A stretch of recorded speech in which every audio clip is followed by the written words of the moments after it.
மோடி ஐயாவுடைய இந்த நீண்ட நாள் பயணம் நம்மோடு பிரதமராக 4399 நாட்கள் சாதாரண விஷயம் இல்ல.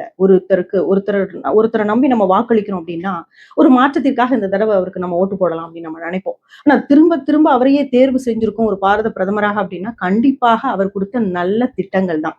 அதனுடைய பயனாளிகள் தான் அனுபவித்ததுனால தான் கண்டிப்பாக இவர் தான் பிரதமர் ஆகணும் அப்படின்னு நம்ம ஓட்டு போட்டதுனால தான் இன்னைக்கு இந்த பாரத பிரதமர் நமக்கு நல்ல நல்ல திட்டங்கள குடுத்துட்டு இருக்கிறாரு.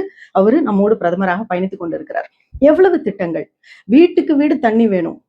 எரிவாயு எல்லாருக்குமே கிடைக்கணும் கேஸ். அடுப்புல ஊதி லங்ஸ் எல்லாம் அஃபெக்ட் ஆகக்கூடாது. பெண்களுக்கு பாதுகாப்பாக ஒரு பொது இடங்கள்ல போய் கழிப்பறைகள், பொது இடங்கள்ல போய் அவங்க வந்து கஷ்டப்படக்கூடாதுன்னு கழிவறைகள், வீடு இல்லாதவர்களுக்கு வீடு, கிசான் திட்டத்தின் மூலமாக விவசாயிகளுக்கு எவ்வளவோ நல்லது செஞ்சுட்டு வராரு. இந்த மாதிரி வங்கி கணக்கு பாருங்க, எவ்வளவோ நலத்திட்டங்கள் கவர்மெண்ட்ல இருந்து மக்களுக்கு ஒழுங்கா போய் சேரலன்றது அடிப்படையாக இந்த வங்கி கணக்கை வந்து உருவாக்குனது. எத்தனை பேர் இன்னைக்கு பேங்க் அக்கவுண்ட் இல்லாம இருக்காங்க. எத்தனை பேர் பேங்க் அக்கவுண்ட் இல்லாம இருந்தவங்க இன்னைக்கு எல்லாருமே பேங்க் அக்கவுண்ட் வச்சிருக்காங்க. ஒரு இளநீர் விக்கக்கூடியவர் கூட டிஜிட்டல் இந்தியா, அது ஒரு ஃபோன் பேயா இருக்கட்டும், ஜிபே யூஸ் பண்ணிட்டு இருக்காங்க. இந்த மாதிரி நிறைய சொல்லிட்டே போலாம்.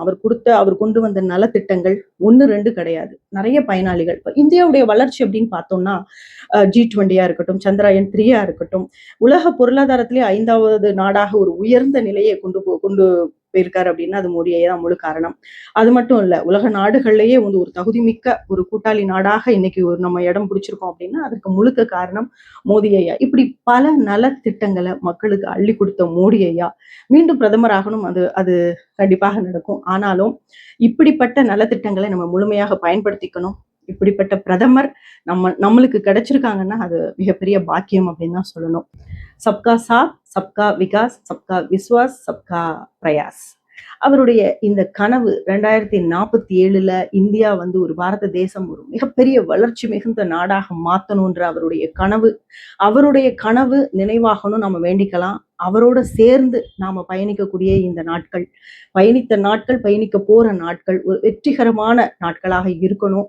அதற்கு நாம ஒத்துழைக்கணும். இப்படிப்பட்ட ஒரு பாரத பிரதமர் நமக்கு அவர் கிடைச்சது நம்ம செய்த பாக்கியம். இந்த பாரத தேசத்துடைய விஸ்வகுரு மோடி ஐயா 100 ஆண்டு காலம் இல்ல, பல வருஷம் நல்ல உடல் ஆரோக்கியத்தோட வாழணும். நம்ம கடவுளை வேண்டிக்கலாம்.